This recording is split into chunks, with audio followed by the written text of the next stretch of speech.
Uncle কিছু বলবেন? এই ছেলে, এই যে বলুন। কাকু কিস করবেন? কে? আমি কাকু? এটা পড়ছো কেন? এই শার্ট কেন পড়ছো? আঙ্কেল আপনি ওনাকে ভাবে বকছেন কেন? আপনি কি চিনেন ওনাকে? আমাদের রাতুল না একটা মেয়েকে পছন্দ করে। তা পছন্দ করলে বাবাকে কাকু বলে ডাকতে হবে কেন? মানে হয়েছে কি, ওই যে মেয়েটাকে পছন্দ করে না, সে মেয়েটা একটা গো ধরে বসেছে যে কোনো বড় লোকের ছেলেকেও বিয়ে করবে না, একটা গরিব ছেলেকে বিয়ে করবে। আর সেই জন্য আমাদের রাতুল গরিব সেজে মেয়েটাকে পটাচ্ছে, এই আর কি। সারা দুনিয়ার মানুষ খুঁজে বড় লোক ছেলে, আর ওই মেয়ে গরিব ছেলেকে খুঁজছে। আর আমার ওই কোকার ছেলেটা গরিব সেজে ওই মেয়ের জন্য রাস্তায় রাস্তায় ঘুরে বেড়াচ্ছে, বাবাকে কাকু বলে ডাকছে। তুমি তোর বাবা মার সঙ্গে দেখা করতে পারবা? অবশ্যই আমি আমার মেয়েকে বিয়ে দেবো। আমি কি সবকিছু না দেখে শুনে আমার মেয়েকে বিয়ে দিয়ে দেবো? আমি কালই ওর বাবার সঙ্গে দেখা করবো। আমার বাবা স্যার কি জানি করে স্যার? স্যার সবজি বেচে স্যার। ও কোথায় বিক্রি করেন?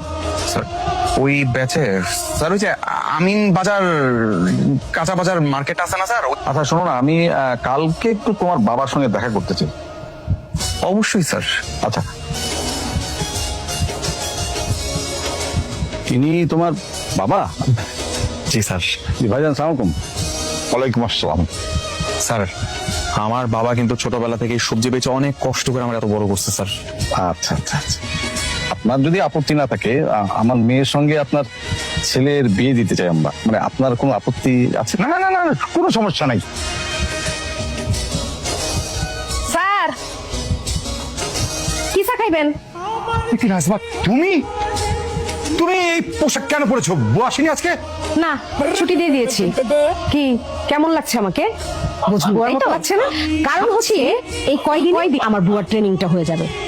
এতে করে আমি যখন বিয়ে বাড়িতে যাব আমার আর বুয়ার অভিনয় করতে প্রবলেমই হবে না। বাহ, গাছে কাঁঠাল গোপে তেল। তোমার ছেলে রীতিমতো আমাদেরকে বাজারের গোলালু বানিয়ে ফেলেছে। কি হয়েছে বাবা? কে কা খালু? এই, চুপ কর। খালু? আমি আলুর কথা বলছি, বাজারে আলু। শোনো, তুই তো রীতিমতো বিয়ের জন্য তো কেনাকাটা করতে হবে। টাকা পয়সা আছে কিছু? কত টাকা লাগবে? বিয়ের খরচ মিনিমাম তো 20 থেকে 30 হাজার টাকা লাগবে। এত টাকা তো আমার কাছে নাই। ঠিক আছে, তুমি পছন্দ করো, আমি দেখছি। আমাজান বলেন আলহামদুলিল্লাহ কবুল। আলহামদুলিল্লাহ কবুল। আব্বাজান আপনি বলেন আলহামদুলিল্লাহ কবুল। কবুল। আলহামদুলিল্লাহ, আলহামদুলিল্লাহ। আজকে থেকে এই পুরো বাড়ির তুমি হইতেছো কেয়ারটেকার।